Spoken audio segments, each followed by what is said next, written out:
بسم الله الرحمن الرحيم ولقد آتينا داود منا فضلا يا جبال أوبي معه والطير وألنا له الحديد।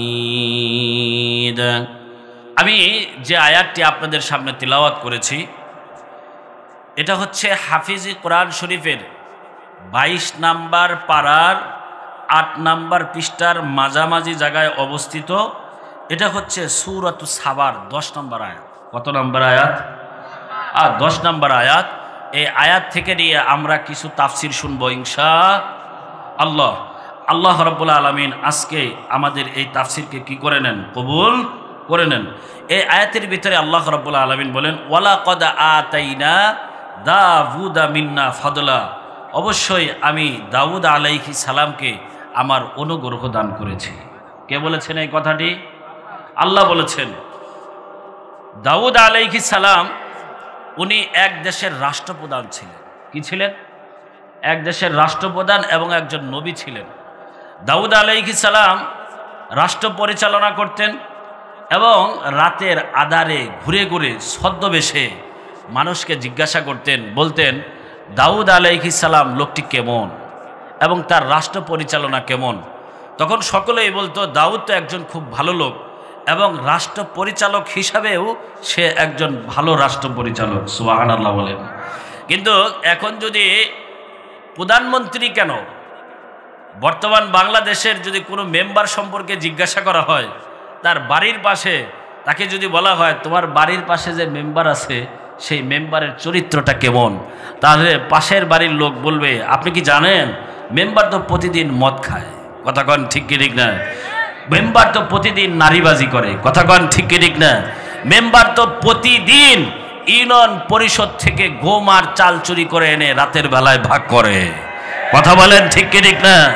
তাহলে বর্তমান মানুষের চরিত্র হচ্ছে এরকম।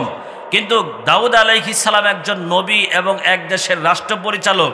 সকল মানুষ বলে দাউদ আলাইহিস সালাম একজন ভালো লোক এবং রাষ্ট্র পরিচালক হিসাবেও দাউদের মতো কোনো রাষ্ট্র পরিচালক হয় না।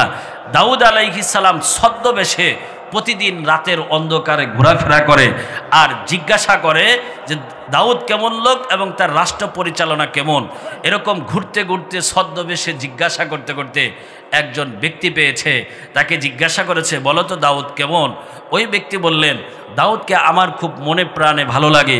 দাউদ ব্যক্তি হিসাবেও অনেক ভালো এবং রাষ্ট্রনায়ক হিসাবেও অনেক ভালো, কিন্তু দাউদের একটা সমস্যা আছে। সুবহানাল্লাহ। দাউদের কি আছে?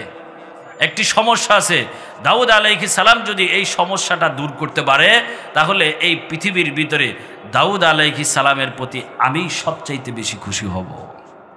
তখন দাউদ আলাইহিস সালাম বললেন দাউদ আলাইহিস সালামের সেই দোষটি কি যদি তুমি বলো তাহলে আমি তাকে জানায়া দেব যে দাউদের হচ্ছে এই দোষ, আর সে যদি সংশোধন হয়ে যায় এটা তোমার জন্য ভালো হয়ে যাবে। এটা আসলে কোনো মানুষ না, আমার আল্লাহ আসমান থেকে জিবরাইলকে পাঠিয়েছে। এত আসতে বললেন সুবহানাল্লাহ। এবার জিবরাইল আলাইহিস সালাম দাউদ আলাইহিস সালামকে বলছেন হে দাউদ, দাউদের সমস্যাটি হচ্ছে উনার রাষ্ট্র পরিচালনা ভালো, মানুষ হিসাবে ভালো, কিন্তু উনি রাষ্ট্র পরিচালনা করে যে বেতন নেয় এই বেতন নেওয়াটা আমার কাছে ভালো লাগে না। আচ্ছা বলেন তো দেখি বর্তমান জামানায় আপনি যদি কোনো চেয়ারম্যানকে বলেন এমপি আমি বাদই দিলাম, মন্ত্রী বাদ দিলাম, কোনো চেয়ারম্যানকে যদি বলেন চেয়ারম্যান লোকটি হিসাবে খুব ভালো না, চেয়ারম্যানের সামনে আপনার বলা দরকার নাই, ইউনিয়ন পরিষদ থেকেও সে যদি শুনতে পায় বরগুনার 4 হোস্টেলে কোনো এক দোকানে অমুকের সন্তান, অমুকের ছেলে, অমুক বংশের ছেলে, ওই ব্যক্তিটি আমাকে খারাপ বলেছে, চোর বলেছে, ঘুম চোর বলেছে। ওই ব্যক্তিকে কিভাবে ফিনিশ করে দেওয়া যায়, ওই ব্যক্তিকে কিভাবে ক্ষতি করা যায়, তার 10 মিনিট পরে ইউনিয়ন পরিষদে মিটিং বসে যে অমুকের বাড়িটি আজকে রাত্রে পুড়িয়ে দিতে হবে। কয় পুরানো যায় কিভাবে? কারণ ও যদি এই বরগুনা এলাকার ভিতরে থাকে, আমার মান ইজ্জত কিছুই থাকবে না।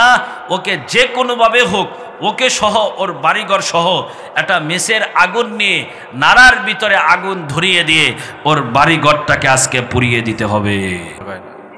কথা বলেন ঠিক কিনা? আর নাইলে কি করবে? ওকে এক জায়গায় জুয়ার আসরে বসিয়ে, অথবা কোনো নারীকে ওর পিছনে লেলিয়ে দিয়ে, অথবা কোনো তহমত দিয়ে পুলিশ অফিসারকে ফোন করে, এইটা হচ্ছে আমার বিরোধী দলের লোক, এই লোক থাকলে আমি আর সামনেবার চেয়ারম্যানিতে পাস করতে পারবো না, ওকে 10 মিনিটের ভিতরে থানায় নিয়ে যেতে হবে। কথা বলেন ঠিক কি ঠিক না? কিন্তু দাউদ আলাইহিস সালাম কত বড় মহৎ মানুষ, কত বড় হৃদয়ের অধিকারী। দাউদ আলাইহিস সালাম বললেন যে কি দোষটি এটি ধরে দেন, তাহলে দাউদ ঠিক করে নেবে। সুবহানাল্লাহ বললেন। সে যদি রাষ্ট্র থেকে বেতন না নেয়, এটাই হলো সবচাইতে বেশি ভালো হবে। দাউদ আলাইহিস সালাম অত্যন্ত চিন্তার ভিতরে পড়ে গেলেন, কারণ দাউদ আলাইহিস সালাম তার কোনো কাজকর্ম করে না। এখন রাষ্ট্র পরিচালনা করে যদি বেতন না নেয়, তার বিবি বাল বাচ্চা আছে, তার সংসার কিভাবে চলবে? তার সংসার তো এইভাবে চলবে না। দাউদ আলাইহিস সালাম প্রতিদিন তাহাজ্জুদের জায়নামাজে সিজদায় পড়ে আল্লাহ রাব্বুল আলামিনের দরবারে কান্নাকাটি শুরু করলেন, আর বলতে থাকলেন, ওগো রব্বুল আলামিন, তোমার এই দেশ পরিচালনা করে আমি বেতন নিতে চাই না, আমি আমার সংসার কিভাবে চালাবো? আসমান থেকে তুমি আমাকে ব্যবস্থা করে দাও। এবার দাউদ আলাইহিস সালাম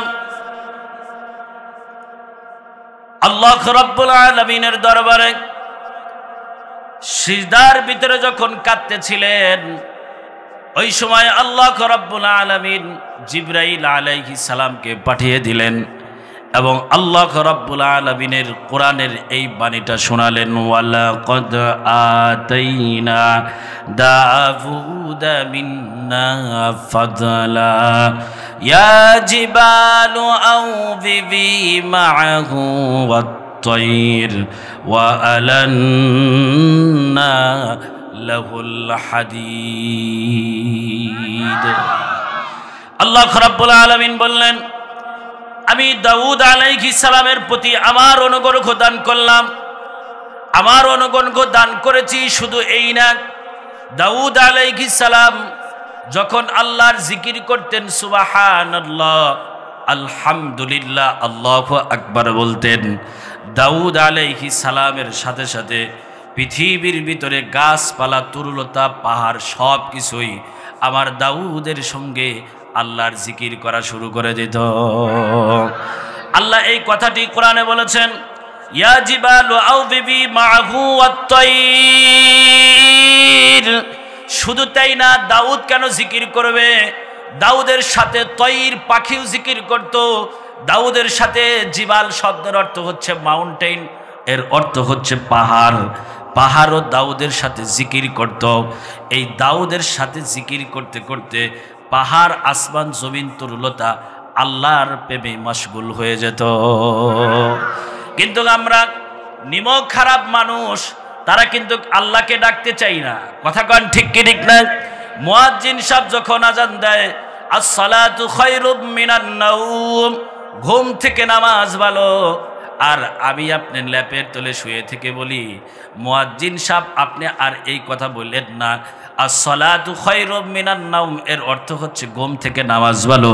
আমি আপনি আজান শোনার সঙ্গে সঙ্গে ল্যাপটা ভালো করে মোড়া দিয়ে বলি, অর্থাৎ নামাজ থেকেই আমার ঘুমটা সবচাইতে ভালো। কথা কন ঠিক কি ঠিক না?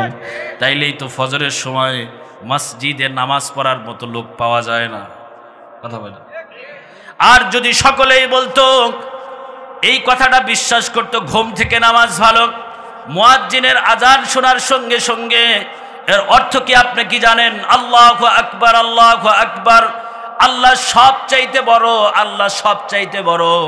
এই বরগুনা এলাকার সব চাইতে বড় মাতব্বর যদি আপনাদেরকে ডাকে, আপনারা সকলেই বলবেন, অমুক মাতবার ডেকেছে, অথবা অমুক মাতব্বর নাই তার সন্তান ডেকেছে, কেউ আর ঘরের ভিতরে থাকা যাবে না, তার ডাক শোনার জন্য তার বাড়িতে চলে যাও। আল্লাহ ডাক দিয়া বলতে থাকেন আর বলতে থাকেন। মুয়াজ্জিন বলল, আল্লাহ সব চাইতে বড়, বড় ব্যক্তির ডাকে সাড়া না দিয়া ঘুমায়া থাকলা, যখন মরবা কবরে আসলে বুঝতে পারবা কেমন লাগে। কথা কন ঠিক কি ঠিক না? আরো জোরে কন ঠিক কিনা? এবার দাউদের সঙ্গে আসমান জমিন তরুলতা পাহাড় সব কিছুই জিকির করত। শুধু তাই না, দাউদ আলাইহিস সালাম যখন জাবুর তেলাওয়াত করতেন, সাগরের পারে বসে দাউদ আলাইহিস সালামের এই জাবুরের তেলাওয়াত শোনার জন্য সাগরের ভিতরে যত প্রাণী রয়েছে, যত মাছ রয়েছে, আপনাদের সিরাজগঞ্জ জেলায় কি বলে আমি জানি না, কিন্তু আমার অঞ্চলে বলে নদীর ঘোনা বা নদীর ঘাট। দাউদ আলাইহিস সালাম যখন নদীর পারে বসে জাবুর তেলাওয়াত করতেন, এই জাবুর তেলাওয়াত শোনার জন্য, আল্লাহর তাসবিহ শোনার জন্য সমস্ত সাগরের মাছগুলো নদীর কাছে চলে আসতো, নদীর ঘাটের কাছে আসতো। কি শোনার জন্য? দাউদের জাবুর তেলাওয়াত শোনার জন্য। আপনারা মনে করতে পারেন, ভাই কিভাবে পাহাড় জিকির করে, আসমান জিকির করে, গাছ তরুলতা জিকির করে? আমি যখন কওমি মাদ্রাসায় অষ্টম শ্রেণীতে পড়ি, তার নাম হচ্ছে নাহবিমির ক্লাস। আবার আপনারা যারা অনেকেই আলিয়ার আছেন, তাহলে অনেকেই মনে করতে পারে, হুজুর কে কেন দাওয়াত দেওয়া হলো? হুজুর তো আলিয়া মাদ্রাসায় পড়ে নাই। তার কারণ হচ্ছে, আমরা যেহেতু বাংলাদেশে বিভিন্ন অঞ্চলে ঘোরাফেরা করি, এক গ্রুপ আর এক গ্রুপকে দেখতে পারে না। কথা কন ঠিক কি ঠিক না? আলিয়া আলারা কৌমিকে দেখতে পারে না, কৌমি আলারা আলিয়াকে দেখতে পারে না। এই জন্য আমি শুধু কৌমি মাদ্রাসায় পড়েছি জিনিসটা এমন না। আমি কৌমি থেকে দাওরা হাদিস পড়েছি, কুষ্টিয়া থেকে ইউনিভার্সিটি থেকে অনার্স মাস্টার্স করেছি, এবার কাবিল পরীক্ষা দেব। তার মানে হচ্ছে আমি সব দলের লোক। কথা কয় না? আরো জোরে কন ঠিক কিনা? একবার টাঙ্গাইল আমাকে দাওয়াত দিয়েছে বটতলা, কি একটা জায়গার নাম আছে ডিস্ট্রিক্ট বটতলা। এক ভাই জিজ্ঞাসা করেছে, কয় সে তো কওমি মাদ্রাসার ছেলে, একে দাওয়াত দেওয়া যাবে না? কি তাকে দাওয়াত দেওয়া যাবে না? তখন বলেছে যে ভাই কিন্তু আবার ইউনিভার্সিটিতেও পড়ে। কয় তাহলে ঠিক আছে। কথা কন ঠিক কি ঠিক না? এই হিংসা বিবাদ ভুলে যেতে হবে। কথা কন ঠিক কি ঠিক না? এখন হচ্ছে এক হওয়ার বাংলাদেশ। এক যদি এখন না হতে পারে, হুজুররা আর জিন্দেগিতেও কিয়ামত পর্যন্ত আর ক্ষমতায় আসতে পারবে না। কথা বলেন ঠিক কি ঠিক না? এখনই যদি এক হতে পারে, কোরআনের প্ল্যাটফর্ম এখনই কায়েম করার সময়, না হলে কায়েম করা সারা জিন্দেগিতেও যাবে না। কথা বলেন ঠিক কি ঠিক না? এবার আপনি অনেকে মনে করতে পারেন যে, হুজুর আপনি যে বললেন যে কোরআন যখন তেলাওয়াত করতেন, জাবুর তেলাওয়াত করতেন দাউদ আলাইহিস সালাম, এবং জিকির করতেন, আসমান জমিন তরুলতা পাহাড় পর্বত তার সঙ্গে জিকির করত, তার বাস্তব উদাহরণ হচ্ছে আমি যে বললাম, আমি যখন নাহবিমির ক্লাসে পড়ি, আমি ইস্তেঞ্জা করার জন্য, 1 নাম্বার করার জন্য প্রসাবখানায় গিয়েছি। যাওয়ার পর যখন আমি প্রসাবখানায় বসেছি, রাতের অন্ধকার, আমি কাউকে দেখতে পাই না, দেখি আল্লাহ আল্লাহ বলে শব্দ শোনা যায়। আমি আশেপাশে লক্ষ্য করলাম, আল্লাহ আল্লাহ বলে শব্দ শোনা যায়, কিন্তু আশেপাশে কোনো মানুষ দেখতে পাই না। আল্লাহ আল্লাহ কোন ব্যক্তিটা বলে? কারণ প্রসাব পায়খানার আশেপাশে তো মানুষ থাকে না। কথা কন ঠিক কি ঠিক না? যার প্রয়োজন সেই সারার জন্য প্রসাবখানার আশেপাশে যায়।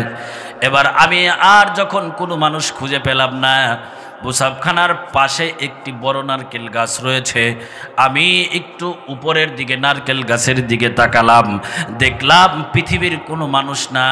এই নারকেল গাছের উপর থেকে একটি কাক আমার আল্লাহকে আল্লাহ বলে ডাক দেয়। এত আস্তে বললেন সুবহানাল্লাহ। আল্লাহ এই কথাটি বলেছেন, ইয়া জিবালু আউযিবি মাহু আত-তায়র। দাউদ আলাইহিস সালাম যখন জিকির করতেন, আমার তাসবিহ পড়তেন, তার সাথে পাহাড়, গাছপালা, তরুলতা, পশু পাখি সব কিছুই তার সাথে জিকির করত। আর পৃথিবীতে কোনো মানুষ যখন আল্লাহকে সুবহানাল্লাহ বলে ডাক দেয়, সুবহানাল্লাহ শব্দের অর্থ হচ্ছে আল্লাহ পবিত্র। অর্থ কি? আরো জোরে বলেন, অর্থ কি? সুবহানাল্লাহ শব্দটির অর্থ হচ্ছে আল্লাহ পবিত্র। দুনিয়া থেকে কোনো বান্দা যখন আল্লাহকে বলে সুবহানাল্লাহ, আল্লাহ পবিত্র, আল্লাহ আসমান থেকে ফেরেশতাদেরকে ডাক দেয়া বলেন, এই ফেরেশতারা তোমরা সাক্ষী থাকো, এই বড় গুনার তাফসিরুল কোরআন মাহফিল থেকে আমাকে এরা সুবহানাল্লাহ বলে আল্লাহ পবিত্র এই কথা বলে সাক্ষ্য দিয়েছে। আমি আপনি যদি আল্লাহকে পবিত্র বলি তাও আল্লাহ পবিত্র, আর যদি না বলি তাও আল্লাহ পবিত্র। আল্লাহ ফেরেশতাদেরকে ডাক দিয়া বলতে থাকেন, ও যেহেতু আমাকে পবিত্র বলে ঘোষণা দিল, আমি আল্লাহ এই মুহূর্তে ওকেও পবিত্র বানায় দিলাম। আবার বান্দা যখন সুবহানাল্লাহ বলতে থাকে আর বলতে থাকে আল্লাহ পবিত্র, আল্লাহ পবিত্র, আল্লাহ ফেরেশতাদেরকে ডাক দেয়া বলেন, এই ফেরেশতারা তোমরা শোনো, অমুক এলাকায় অমুক এই বাবার নাম, অমুক দাদার নাম, ওই ব্যক্তিটা আমাকে সুবহানাল্লাহ বলেছে, আল্লাহ পবিত্র এই কথা বলেছে। আমি আল্লাহ এই মুহূর্তে ওর জিন্দেগির সমস্ত গুনাহকে মাফ করে দিয়ে আমি আল্লাহ ওকে গুনাহ থেকে পবিত্র বানায় দিলাম। আর জোরে কোন সুবহানাল্লাহ। আমরা একটু আরেকবার জিকির করি, সুবহানাল্লাহ ওয়ালহামদুলিল্লাহ লা ইলাহা ইল্লাল্লাহ, সুবহানাল্লাহ ওয়ালহামদুলিল্লাহ লা ইলাহা ইল্লাল্লাহ মুহাম্মাদুর রাসূলুল্লাহ সাল্লাল্লাহু। এবার আল্লাহ রাব্বুল আলামিন বলেন, আমি দাউদের প্রতি কি অনুগ্রহ দান করলাম, ওয়া আলান্না লাকুল হাদিদ। আমি আল্লাহ রাব্বুল আলামিন দাউদ আলাইহিস সালামকে সংসার পরিচালনা করার জন্য, হাদিদ শব্দের অর্থ হচ্ছে লোহা। আল্লাহ রাব্বুল আলামিন বলেন, আমি দাউদকে লোহাকে অধীন করে দিলাম। অর্থাৎ দাউদ আলাইহিস সালাম কোনো লোহাকে পুড়িয়ে যখন তার হাত দিয়ে এইভাবে স্পর্শ করত, সাথে সাথে দাউদ আলাইহিস সালাম যদি বলতেন এখন কাচি হয়ে যা, সাথে সাথে কাচি হয়ে যেত। দাউদ আলাইহিস সালাম যদি বলতেন এখন কুদাল হয়ে যা, সাথে সাথে কুদাল হয়ে যেত। সুবহানাল্লাহ বলবেন না? এবার দাউদ আলাইহিস সালাম এই মুজিজাটা পাইয়া, এই ক্ষমতা পেয়ে আল্লাহ যখন তাকে ক্ষমতা দিয়েছে, এবার সেনাবাহিনীরা যে যুদ্ধ করে, সৈন্যরা যখন আরেক পক্ষের সঙ্গে যুদ্ধ করে, এই যুদ্ধ করার জন্য তাদের আলাদা একটা পোশাকের প্রয়োজন হয়, আলাদা একটা পোশাকের দরকার হয়। এবার দাউদ আলাইহিস সালাম সৈন্যদের জন্য এই পোশাক তৈরি করা শুরু করলেন, এবং দাউদ আলাইহিস সালামের পোশাকগুলো যে পরত, বিরোধী পক্ষের সেনাবাহিনীর গুলি তাকে আক্রমণ করতে পারত না। এই সুনাম সুখ্যাতি সরে যাওয়ার পরে দাউদ আলাইহিস সালামের পোশাক কেনার জন্য সিরিয়াল, দাউদ আলাইহিস সালামের পোশাক কেনার জন্য সিরিয়াল। দাউদ আলাইহিস সালাম আর কয়টা তৈরি করবে, তৈরি করার আগে অর্ডার হয়ে থাকে। কারো দোকান যদি ভালো চলে, চেইলাসের দোকান, এই ঈদের আগে বলবে আমার ডেলিভারি 1 মাস আগে থেকেই বন্ধ, ওর দাম আছে কিনা, কথা কন ঠিক কে ঠিক না? ওই দিতে পারি, টাকা কিন্তু বেশি লাগবে, কথা কন ঠিক কে ঠিক না? দাউদ আলাইহিস সালামের সিরিয়াল, এই পোশাকগুলো আর দিতে পারে না। এবার আল্লাহ রাব্বুল আলামিন বলেন, আনি'মাল সাবিগাতিন ওয়া কদ্দির ফিস সারদি ওয়া আমালু সালিহা।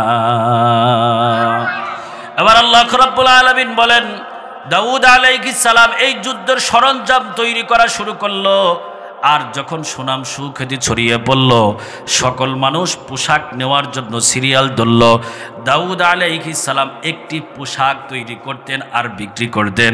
দাউদ আলাইহিস সালামের একটি পোশাকের টাকা দিয়া 1 মাসের সংসার আল্লাহ রাব্বুল আলামিন অনায়াসে চালিয়ে নিতেন। আর জোরে কোন সুবহানাল্লাহ। আমি আপনি যদি একমাত্র তাওয়াক্কুল করি, সংসার চালাবে কে? আরো চিৎকার করে বলেন, সংসার চালানোর মালিককে, রিজিকের মালিককে। আমি ইঞ্জিনিয়ারিং পড়েছি, চাকরি পাই না, চাকরি দিবে কে? ডাক্তারি পড়েছি, চাকরি পাই না, চাকরি দিবে কে? আরো চিৎকার করে বলেন, চাকরি দেওয়ার মালিককে। এই যুবক, তোমরা যুবক যারা মাহফিলের আয়োজন করেছো, আমি বলবো চাকরি বাদ দাও, উদ্যোক্তা হও। কথা কন ঠিক কি ঠিক না? চাকরি করে মানুষের গোলামি কি জন্য ঘুরবা? অমুকের জুতা ঠিক করতে হবে, অমুকের আদেশ পালন করতে হবে। যদি উদ্যোক্তা হতে পারো, চাকরি করে বেতন পাইবা 1 লাখ, কিন্তু উদ্যোক্তা হয়ে মাসে ইনকাম করবা 2 লাখ। কথা কন ঠিক কি ঠিক না? এবার দাউদ আলাইহিস সালামকে আল্লাহ রাব্বুল আলামিন শুধু এই ক্ষমতাই দেয় নাই, একটি দেশের যদি রাষ্ট্র পরিচালক হয় তার কিন্তু মাঝে মাঝে বিচার করতে হয়। কথা কন ঠিক কি ঠিক না? এক দেশের রাষ্ট্র পরিচালক হলে, রাষ্ট্রনায়ক হলে তার কিন্তু বিচার আচার করে মানুষের সাথে মিল করে দিতে হয়। আপনাদের এলাকায় যদি কোনো গ্যাঞ্জাম লাগে এবং ঝগড়া লাগে, আপনাদের এলাকার যে সবচাইতে বড় মাতব্বর, সে আপনাদের মাঝে এটা মিলমিশ করে দেয়। কথা কন ঠিক কি ঠিক না? আবার আল্লাহ রাব্বুল আলামিন বলেন, আমি দাউদকে এই ক্ষমতা দিলাম, কিন্তু এর পাশে পাশে বিচার করার ক্ষমতাও দিলাম। সুবহানাল্লাহ বললেন না? আমি আল্লাহ রাব্বুল আলামিন পাশে পাশে তাকে বিচার করাও ক্ষমতা দিলাম।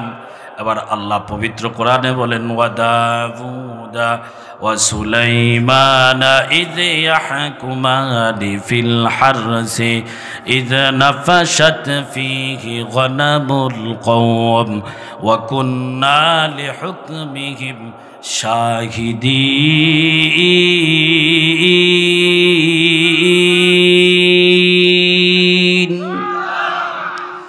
আল্লাহ রাব্বুল আলামিন বলেন, দাউদ আলাইহিস সালামকে আমি আল্লাহ বিচার করার ক্ষমতা দিলাম।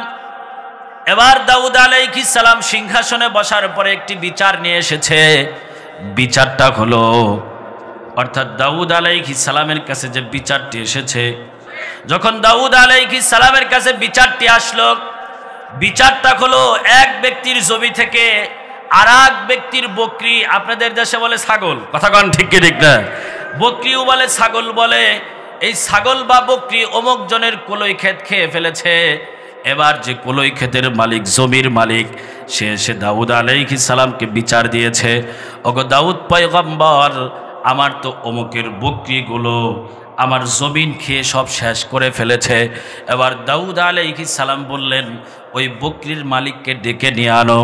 এবার দুইজনকে যখন দাউদ আলাইহিস সালামের বিচারকের কার্যালয় বিচার করার জন্য দাঁড় করিয়েছেন, বিচার করার জন্য যখন ওই সামনে দাঁড় করিয়েছেন, এবার দাউদ আলাইহিস সালাম বললেন, তুমি যেহেতু তোমার বকরিগুলোকে রশি দিয়ে বাঁধো নাই, আর রশি দিয়ে না বেঁধেই ঘাস খাওয়ানোর জন্য রশি ছাড়া ছেড়ে দিয়েছ, আর তার জমিন যেহেতু কলই ক্ষেত খেয়ে ফেলেছে, এই জন্য জরিমানা হলো, এর ক্ষতিপূরণ হলো, তোমার যতগুলো বকরির পাল আছে এই জমির মালিককে দিয়ে দাও। কন্যা সুবহানাল্লাহ। এবার এই ব্যক্তি মনে মনে ভাবে, দাউদ আলাইহিস সালাম যে বিচার করল, আমার সমস্ত বকরি জমির মালিককে দিয়ে দিল, কিন্তু আমি তো এখন নিঃস্ব হয়ে গেলাম, আমার তো আর কিছুই নাই। গ্রাম অঞ্চলে যদি কোনো মানুষ থাকে, আপনারা দেখবেন তার সাধারণ মাত্র গরু, ছাগল, ভেড়া এগুলাই সম্বল থাকে। এইগুলা যদি মরে যায় অথবা চোর চুরি করে নিয়ে যায়, আপনাদের অঞ্চলেও দেখবেন কুরবানি আগে, আপনাদের অঞ্চলেও হয় কিনা আমি জানি না, আমাদের অঞ্চলে কুরবানির ঈদের আগে গরু চোর খুব বেড়ে যায়। কথা কন ঠিক কি ঠিক না? তখন গরুর মালিকরা গোয়ালঘর বলে, গোয়ালঘর আপনাদের দেশে কি কয়? এই গোয়ালঘরে গরুর মালিকরা ঘুমায় যেন গরু চুরি করতে না পারে। কথা কন ঠিক কিনা? তার কারণ হচ্ছে তার সম্বলই এই 2টা গরু নিয়ে গেলেই সে পথের ভিখারি। কথা কন ঠিক কি ঠিক না? এবার ওই বকরির মালিক চোখ দিয়ে পানি ছেড়ে কান্না শুরু করেছে। দাউদ আলাইহিস সালাম যে বিচারটি করলো, এই বিচারটি মনে হয় কেমন যেন হয়েছে, কারণ সে হচ্ছে রাষ্ট্রপ্রধান, তার কাছে আর আপিল করা চলে না। সে কান্না করতে করতে যখন ওই দরবার থেকে, বিচারকের বিচারালয় থেকে বের হয়েছেন, ওই সময় সুলাইমান পয়গম্বর বলে, তুমি কান্না করো কেন? কয়, আপনার বাবা যে বিচার করেছে, আমি তো এই বিচারের রায় শুনে একদম ফকির হয়ে গিয়েছি। কয়, তুমি আবার আপিল করো। কয়, তার সামনে কি কোনো আপিল করা যায়? আপিল করা চলে না। কয়, তুমি আমার নাম বলো যে সুলাইমান আমাকে আপিল করার জন্য বলেছে। আরো জোরে বলেন সুবহানাল্লাহ। এবার ওই বিচারকের দাউদ আলাইহিস সালামের বিচারালয়ের সামনে গিয়া দাউদ আলাইহিস সালামকে বললেন, আপনি যে বিচার করেছেন, সুলাইমান আমাকে বলেছে আবার আপিল করার জন্য, আমি আপিল করলাম। আর এই মুহূর্তে সুলাইমান আলাইহিস সালাম ঢুকেছেন। আর সুলাইমান আলাইহিস সালাম দাউদ আলাইহিস সালামকে বললেন, বাবা আপনি যে বিচার করেছেন মনে হয় বিচারটা একটু উল্টাপাল্টা হয়েছে, এই বিচারটা একটু আমি করতে চাই, আপনি যদি অনুমতি দেন। কন্যা সুবহানাল্লাহ। এবার বাবার কাছে সন্তান বিচার করার জন্য অনুমতি চায়। কোনো বাবার কাছে যদি কোটি কোটি টাকার মালিকও হতে চায় সন্তান, তাহলে বাবা তার নিজের জীবনের রক্ত বিক্রি করে হলেও তাকে মালিক বানায়। কথা কন ঠিক কি ঠিক না? ঈদের সময় দেখা যায় নিজের ছেঁড়া পাঞ্জাবি পরে সন্তানকে নতুন পাঞ্জাবি কিনে দেয়। কথা বলেন ঠিক কি ঠিক না? এবার দাউদ আলাইহিস সালাম বাবা আর সুলাইমান আলাইহিস সালাম সন্তান। এবার সুলাইমান আলাইহিস সালাম যখন আপিল করেছে, আমি বিচার করতে চাই। এবার দাউদ আলাইহিস সালাম বললেন, তুমি তো সাধারণ মাত্র বিচার করবে। দাউদ আলাইহিস সালাম চেয়ার থেকে উঠে তার সন্তান সুলাইমানকে বসিয়ে দিলেন। আর সুলাইমান আলাইহিস সালাম বললেন, বিচারটা হবে হচ্ছে এই রকম, অর্থাৎ যে ব্যক্তির বকরির যে ব্যক্তি মালিক আর যার জমি থেকে খেয়েছে, এই জমির মালিক বকরিগুলোকে নিয়ে লালন পালন করবে এবং তার থেকে দুধ পান করবে, কিন্তু সে একটি বকরিও জবাই করে খেতে পারবে না, বিক্রিও করতে পারবে না। আর এই মুহূর্ত পর্যন্ত যে বকরির মালিক, সে জমিগুলো চাষ করতে শুরু করবে, পানি দিবে। যখন তার ক্ষতিপূরণগুলো হয়ে যাবে, বকরিওয়ালা বকরি নিয়ে যাবে, আর জমির মালিক জমি বুঝে পাবে। একটু চিৎকার করে বলা যাবে কি সুবহানাল্লাহ? দাউদ আলাইহিস সালাম এই বিচার শুনে চোখ দিয়ে পানি ছেড়ে দিয়েছেন। আমার সন্তান কত বড় সুন্দর বিচার করলো। আল্লাহর শুকরিয়া আদায় করার জন্য সাথে সাথে আল্লাহর কুদরতি পায়ে সিজদার ভিতরে লুটিয়ে পড়েছে। আরো জোরে কোন সুবহানাল্লাহ। তাহলে আল্লাহ রব্বুল আলামিন এই কথাটি বলেন, ওয়া দাউদা ওয়া সুলাইমানা ইয ইয়াহকুমানি ফিল হারসি ইয নাফাশাত ফীহি গনামুল কওম ওয়া কুন্না লিহুকমিহিম শাহিদিন। আল্লাহ এই কথাটি বলেছেন, আমি দাউদ এবং সুলাইমানকে দুইজনকেই বিচারের ক্ষমতা দিয়েছি, কিভাবে বিচার করতে হয় তাদেরকে বুঝও দান করেছি। আর আমাদের সমাজে, আমাদের রাষ্ট্রে, আমাদের দেশে বিচার হয় হচ্ছে এরকম, কোনো কৃষকের ছেলে যদি অপরাধ করে তাহলে তার পক্ষে বিচারটা একটু বেশি, আর কোনো মাতব্বরের সন্তান যদি অপরাধ করে তার নামে কোনো বিচার নাই। কথা কন ঠিক কি ঠিক না? শুধু তাই না, কোঠের ভিতরে গিয়ে যদি আপনি যদি টাকা না দিতে পারি, আর একজন কোটিপতির সন্তান অপরাধ করেছে, এমন অপরাধ করেছে যাবজ্জীবন জেলখানা তার কাটাতে হবে, কিন্তু দেখা গেল সে কৃষকের ছেলে, অপরাধটা দুজনের একই রকম, বড়লোক আর কৃষকের ছেলে জেলখানায় পচে মরে। আর বড়লোক মানুষ যখন টেবিলের উপর দিয়ে না, কারণ আমাদের দেশে টেবিলের উপর দিয়ে কোনো ঘুষ চলে না, টেবিলের নিচ দিয়ে চলে। কথা কন ঠিক কি ঠিক না? আরো চিৎকার করে বলেন ঠিক কি না? তাই না? এবার টেবিলের নিচ দিয়ে যখন টাকা দেয়, টাকা দিয়ে তার পরের দিন উকিলরা যতই করে, অমুকের দোষ তমুকের দোষ, কয়েকবার বন্ধ করেন, আপনি কোনো আইনই বোঝেন না। কথা কন ঠিক কি ঠিক না? আসলে নির্দোষ। জজ সাহেব একটা কাগজ নিয়ে কলম দিয়ে সিগনেচার করে কয়, নিয়ে যাও, তোমার সন্তান খালাস। কথা বলেন ঠিক কি ঠিক না? আরো চিৎকার করে বলেন ঠিক কি না? এত টাকা রাখবা কোথায়? কাফনের তো পকেট নাই। কথা কন ঠিক কি ঠিক না? কাফনের কাপড়ের কোনো পকেট আছে? টাকা পয়সা নিয়া কি কেউ কবরে গেছে? কি জবাব দিবি রে তুই আল্লাহরই কাছে?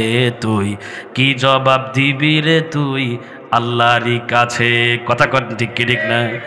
তাহলে আমি আপনি সন্তানের জন্য চুরি করি, আমি আপনার সন্তানের জন্য অবৈধ কাজ করি, আমি আপনি যদি এইটাই মনে রাখি আল্লাহর কাছে আমার বিচারের সামনে কাঠগড়ায় দাঁড়াতে হবে, আমি আমার সন্তানের জন্য কেন চুরি করব, কেন ঘুষ খাবো, আমি আমার সন্তানকে মানুষ হিসাবে সুসন্তান হিসাবে গড়ে দিয়ে যাব, তাহলেই আমার আপনার সন্তান সুসন্তান হবে এবং ডিজিটাল বাংলাদেশ হিসাবে ওই সমস্ত সন্তানদের দ্বারা বাংলাদেশ পরিণত হবে। কথা কন ঠিক কি ঠিক না? আরো জোরে কন ঠিক কি না? দাউদ আলাইহিস সালামকেও বিচারের ক্ষমতা দিলেন এবং সাথে সাথে সন্তানকেও দিলেন ডাবল বোনাস। কথা কন ঠিক কি ঠিক না? এবার সুলাইমান আলাইহিস সালাম ইনি এমন একজন নবী, ইনি ভ্রমণ করতে খুব পছন্দ করতেন। সুবহানাল্লাহ বলেন। কিছু মানুষ আছে দেখবেন ঘোরাফেরা করতে পছন্দ করে, ঘোরাফেরা করলে কিন্তু মানুষের শরীরে রোগবালা কম হয়। আপনারা শুধু টাকা পয়সা ইনকাম করে বিদেশ করে শুধু ব্যাংকের ভিতরে জমা রাখিয়েন না, সন্তানদের বিবিবাল বাচ্চাদেরকে নিয়ে মাঝে মাঝে একটু ঘুরতে যায়েন। কথা কন ঠিক কিনা? কারণ ঘোরাটাও হচ্ছে নবীর সুন্নাত। সুবহানাল্লাহ। দলিল দিব। আল্লাহ পবিত্র কোরআনে 21 নম্বর পারার 8 নম্বর পৃষ্ঠার সর্বপ্রথম লাইন আল্লাহ রাব্বুল আলামিন বলেন, কুল সিরু ফিল আরদি ফানজুরু কাইফা কানা আকিবাতুল মুকাজ্জিবিন। আল্লাহ রাব্বুল আলামিন বলেন, হে নবী আপনি বলে দেন সিরু ফিলার, তোমরা জমিনে ভ্রমণ করো। এখানে আমরের সিগা দ্বারা আল্লাহ বুঝিয়েছেন জমিনে ভ্রমণ করো, এই ভ্রমণ করাটা হচ্ছে সুন্নত। কন্যা সুবহানাল্লাহ। এবার সুলাইমান আলাইহিস সালাম জমিনে ভ্রমণ করতেন, সামনে এমন এমন মজার কাহিনী আসতেছে, না শুনলে কিন্তু বুঝবেন না। কথা কন ঠিক কিনা?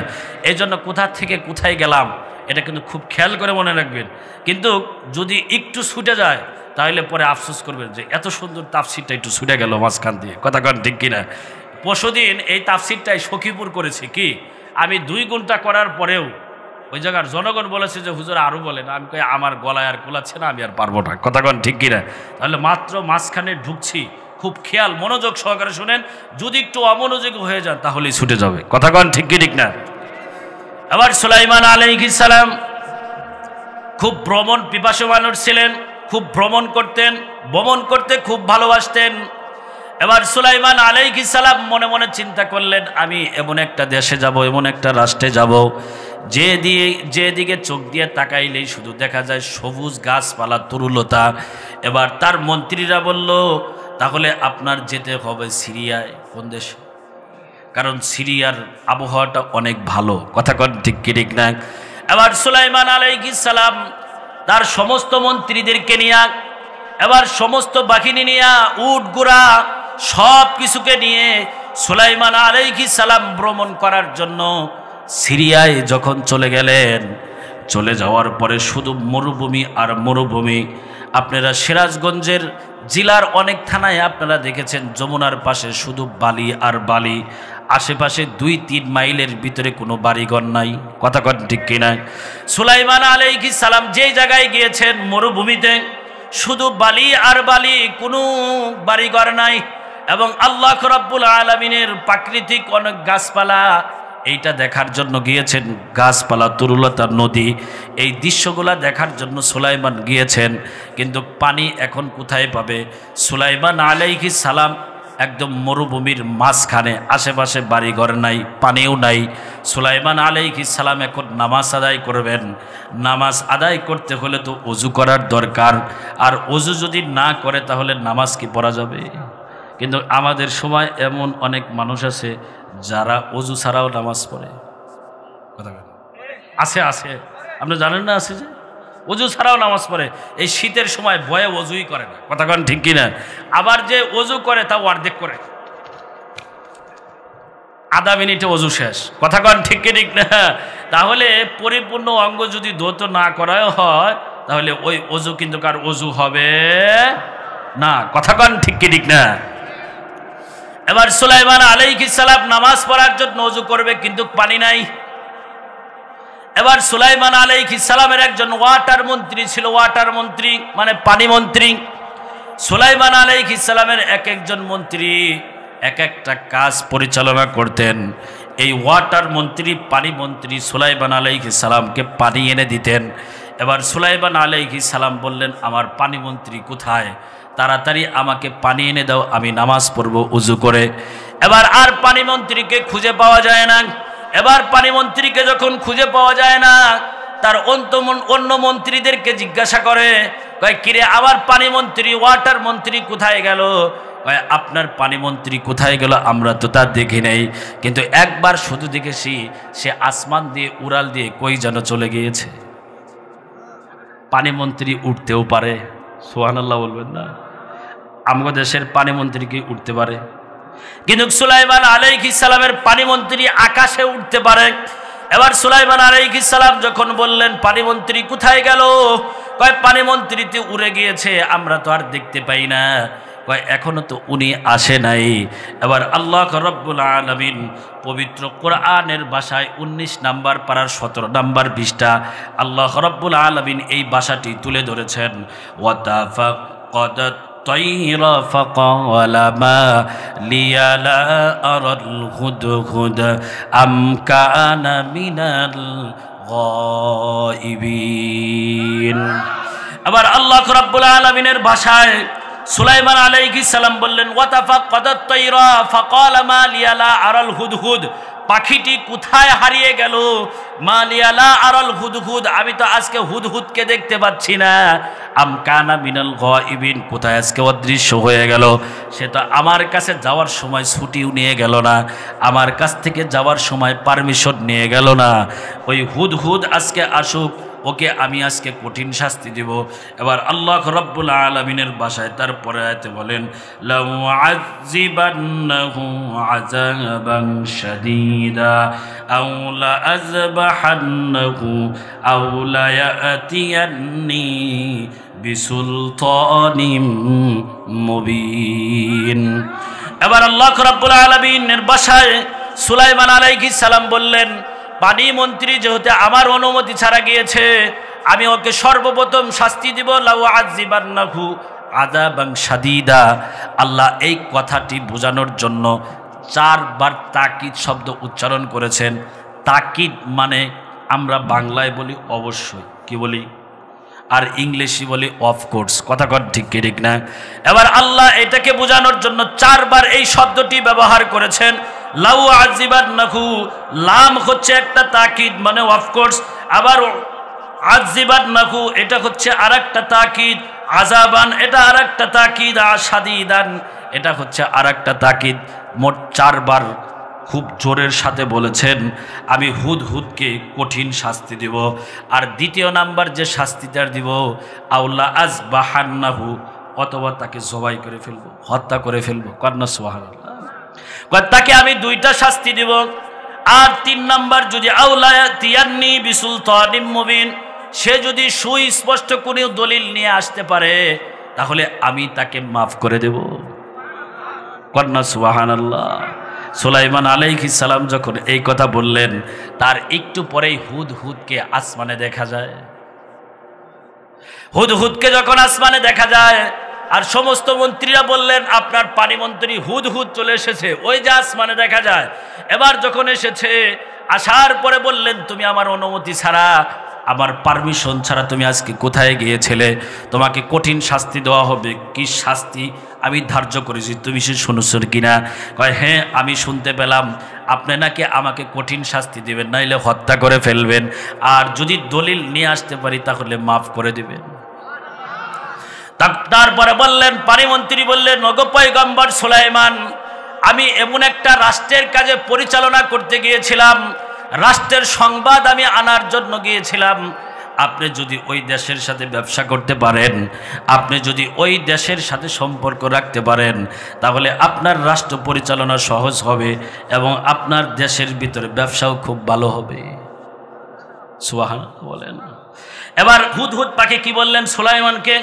ফামাকাসা গায়রা বাঈদিন ফাকালা আহাত্তু বিমা লাম তুহিত বিহি ওয়াজিতুকা মিন সাবাইম বিনাবাইন ইয়াকিন।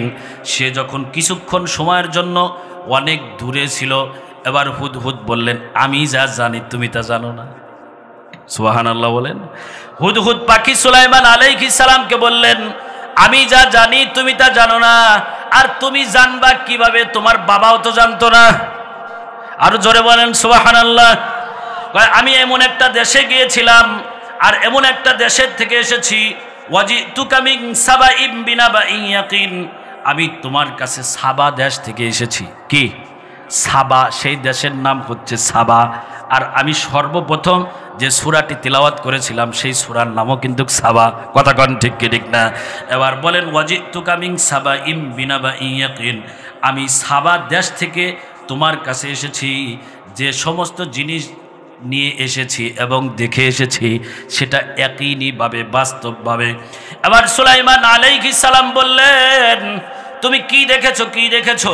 এবার হুদহুদ পাখি বললেন, ইন্নী ওয়াজাদতু ইমরাআতান তামলিকুহুম ওয়া উতিয়াত মিন কুল্লি শাইইন ওয়া লাহা আরশুন আযীম। নিশ্চয় আমি ওই দেশের ভিতরে একজন মহিলা প্রধানমন্ত্রী দেখতে পেয়েছি। কি পেয়েছি? ইমরাআতান শব্দের অর্থ হচ্ছে মহিলা। কি ইমরাআতান শব্দের অর্থ হচ্ছে মহিলা। যুবক বন্ধুরা, বাংলা কোরআন শরীফ দেখায় মিলায় নিবা। আমি শব্দ ওয়ার্ড ভাগ ভাগ করে বলছি। ইমরাআতান শব্দের অর্থ হচ্ছে মহিলা। হুদহুদ পাখি বললেন, আমি সেই দেশে দেখলাম একজন মহিলা রাষ্ট্রপ্রধান। এবার সুলাইমান আলাইহিস সালাম এই কথা শোনার পরে জিহ্বাটা কামড় দিয়ে বললেন, মহিলা মানুষ আবার কিভাবে প্রধানমন্ত্রী হয়? কথা কেন? হ্যাঁ, মহিলা মানুষ প্রধানমন্ত্রী হয় কিভাবে? তাইলে আমরা সবাই মহিলা গো পাগল, কেউ পুরুষ মানুষের পাগল না। কথা কন ঠিক কি ঠিক না?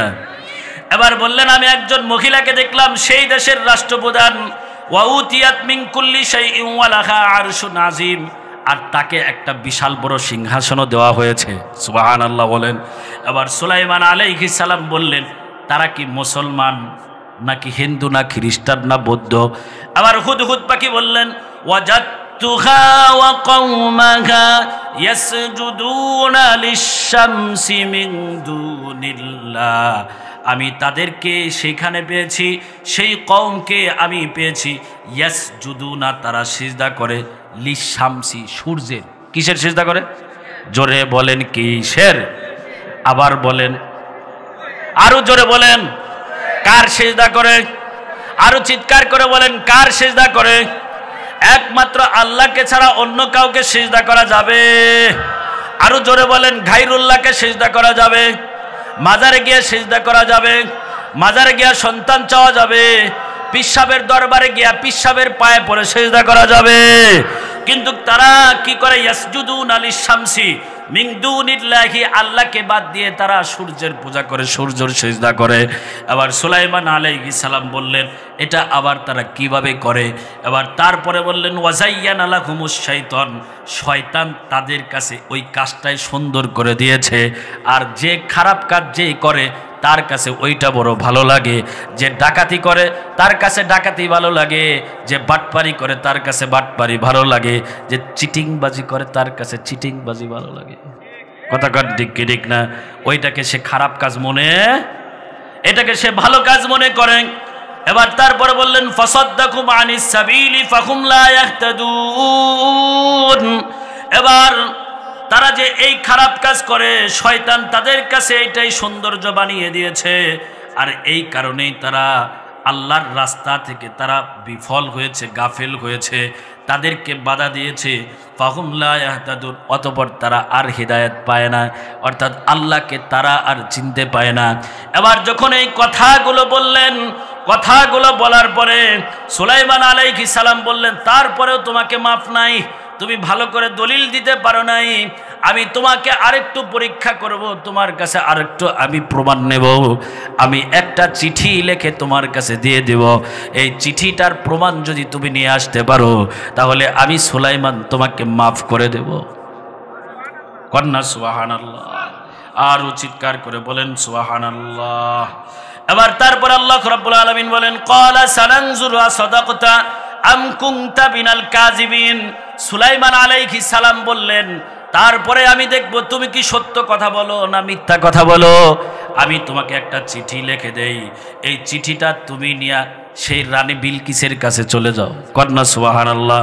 তুমি সেই দেশের রানী বিলকিসের কাছে চলে যাও এবং চলে যাওয়ার পরে সেই চিঠিটা দেওয়ার পরে সে কি বলে এইগুলা তথ্য এনে তুমি আমার কাছে বলবা। কন্যা সুবহানাল্লাহ। এবার যখন চিঠি লিখেছেন সুলাইমান আলাইহিস সালাম, যে চিঠির সর্বপ্রথম লিখেছেন ইন্নাহু মিন সুলাইমান ওয়া ইন্নাহু বিসমিল্লাহির রহমানির রহিম আল্লাহ তাআলু আলাইয়া ওয়া আতুনি মুসলিমিন।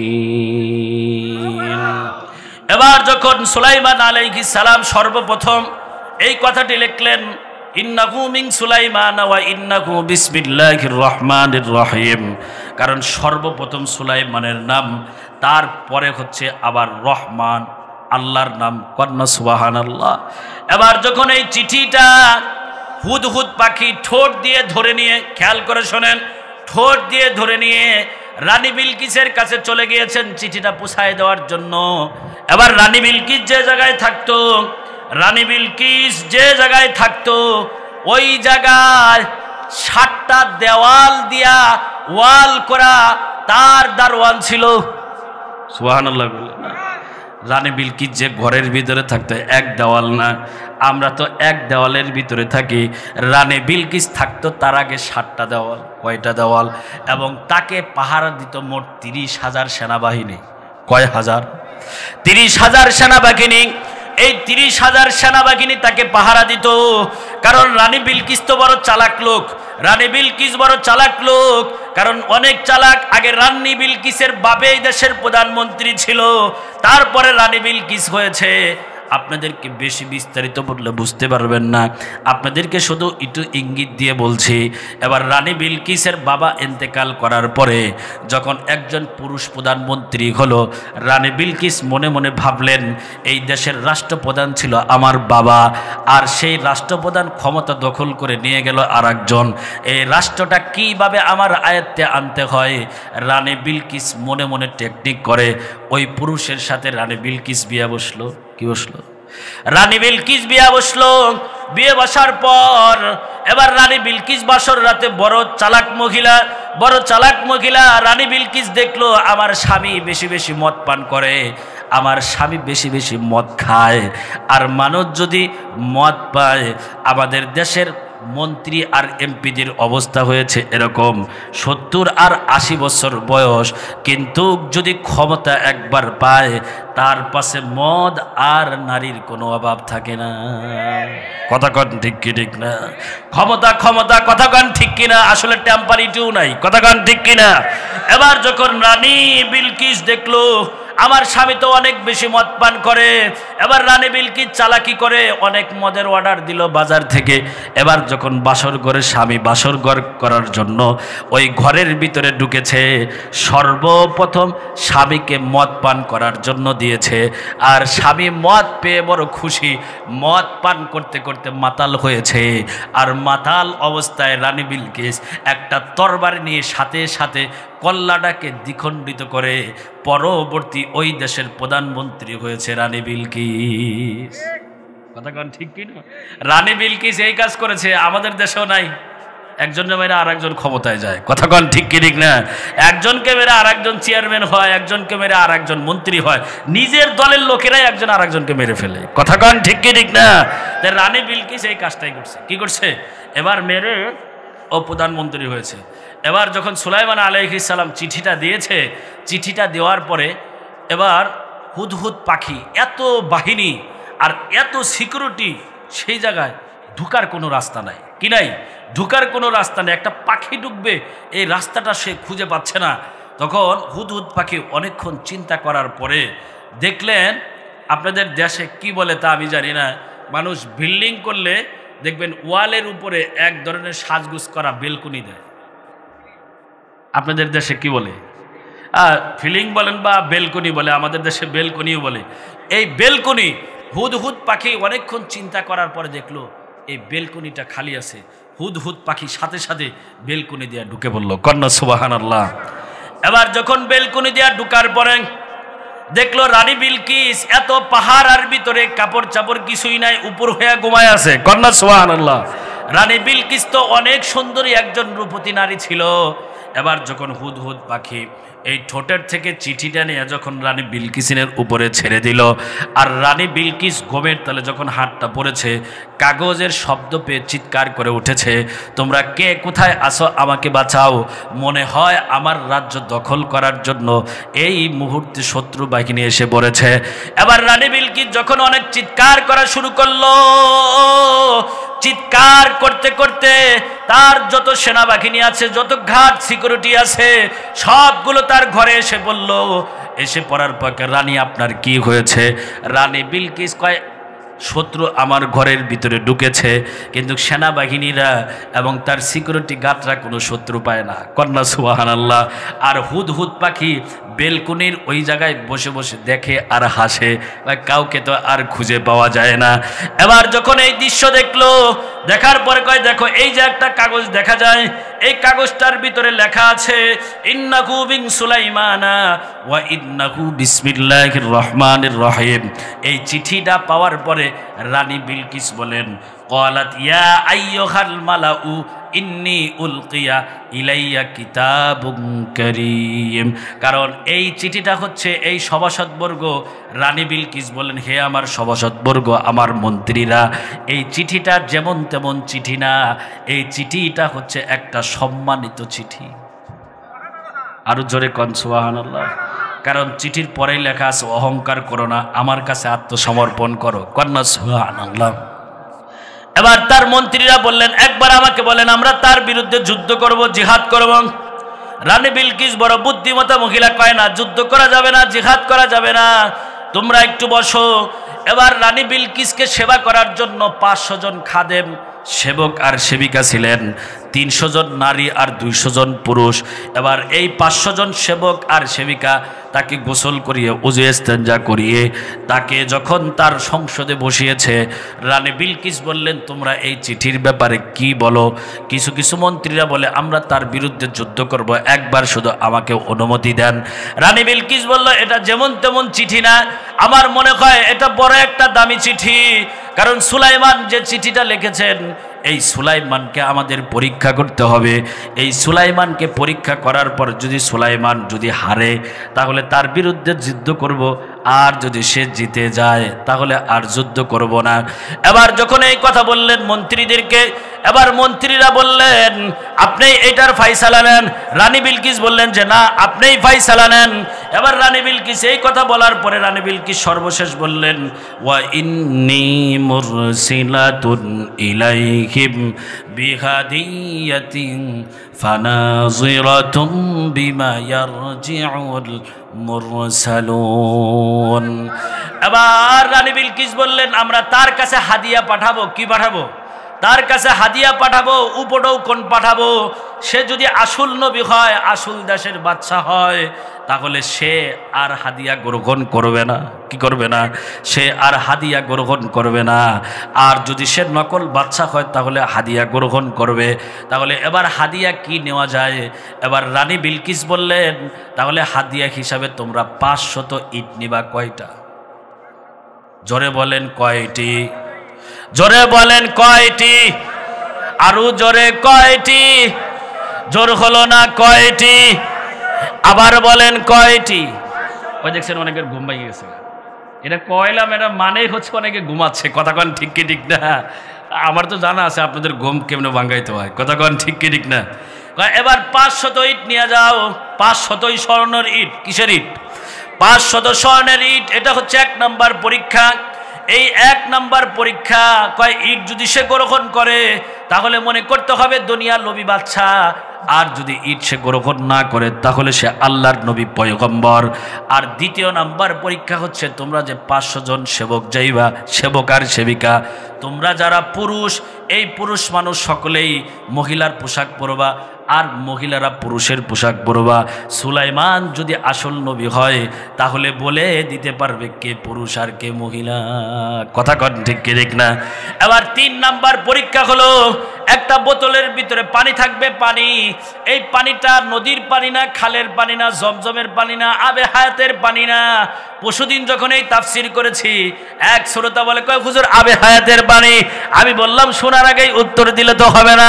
নদীর পানি না, খালের পানি না, বিলের পানি না, জমজমের পানি না, সাগরের পানি না, এমন একটা পানি নিয়ে সুলাইমানকে বলতে হবে, বলো তো এই বোতলের ভিতরে কিসের পানি?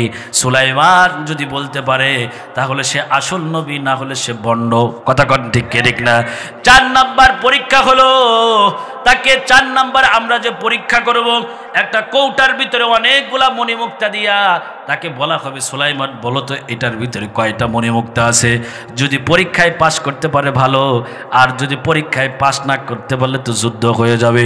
আর 5 নাম্বার পরীক্ষা হলো, সে যদি আসল এবং খাঁটি কোনো নবী হয় তাহলে তোমাদের সাথে রাফ ব্যবহার করবে না, খারাপ ব্যবহার করবে না, তোমাদের সাথে ভালো ব্যবহার করবে। আরো জোরে কোন সুবহানাল্লাহ। প্রশ্ন কয়টা? জোরে বলেন কয়টা? আবার বলেন কয়টা? জোর হলো না কয়টা? তাহলে 5টা প্রশ্নের উত্তর শুনতে হবে না? শোনার জন্য রাজি আছেন? ওই যে আপনার ঘুম গেছে না, আপনি তো 3-4 বার কইলেন ঘুম গেছে, কোন আলহামদুলিল্লাহ। আমি মাঝে মাঝে দেখি কে ঘুমাইতেছে কি, তখন মাঝে মাঝে কে আপনাকে একটু মিছিল করাই। কি করাই? মিছিল করে। আপনারা কি রাগ করেন? এই 5টি প্রশ্নের উত্তর শোনার পরে তারপরে আমরা 5 মিনিট আলোচনা করব সুলাইমান আলাইহিস সালামের সাথে আর রানী বিলকিসের সাথে কিভাবে মিলিত হয়, তারপরে আমরা তাফসীর শেষ করে দেব ইনশাআল্লাহ। এবার রানী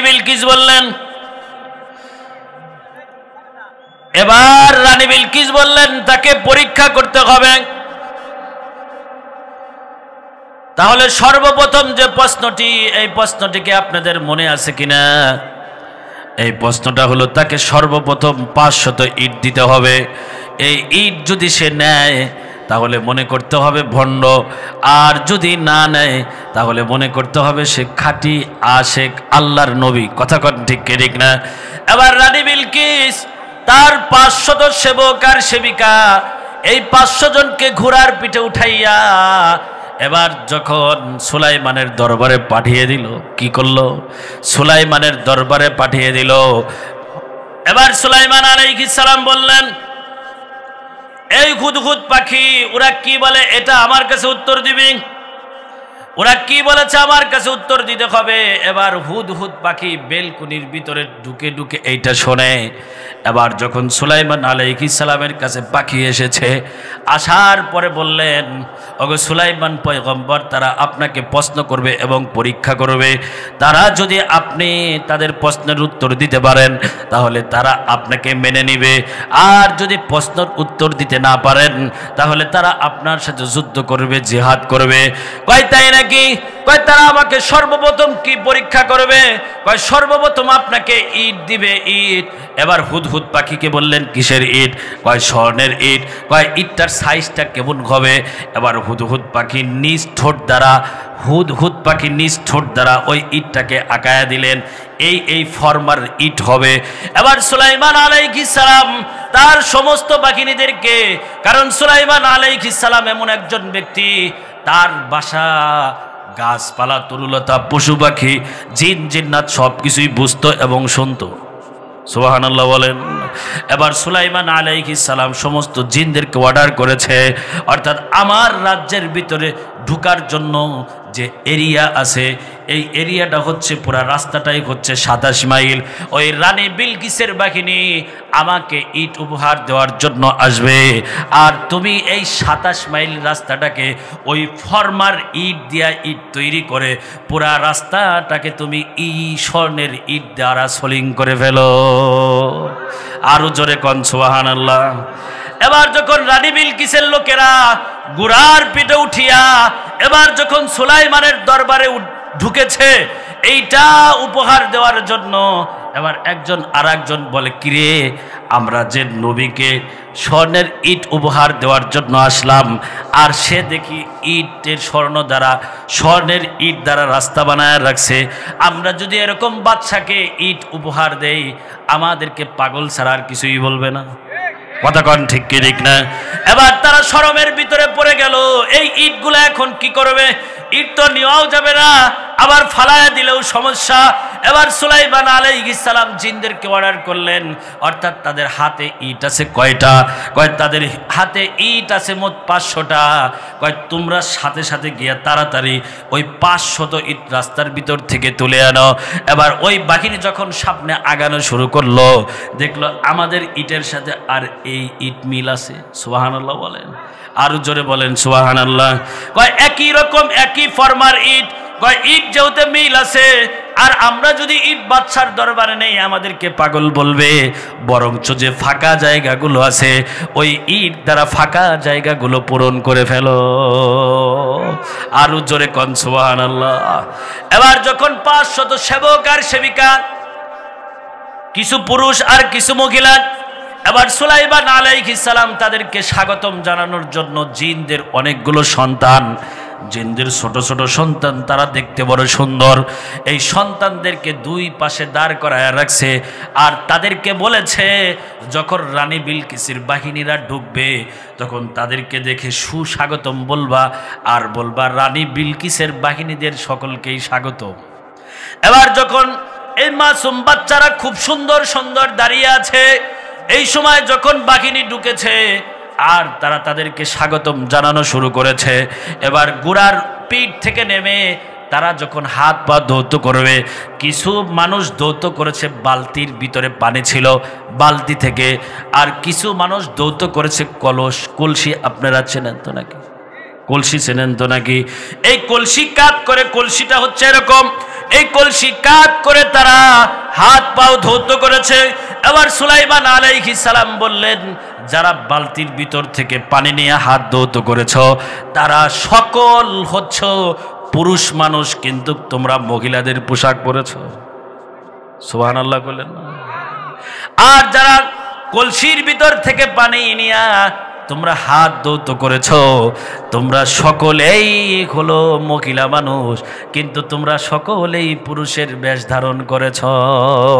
তারা সকলেই আশ্চর্য হয়ে গেছে, সুলাইমান এটা কিভাবে উত্তর দিতে পারল?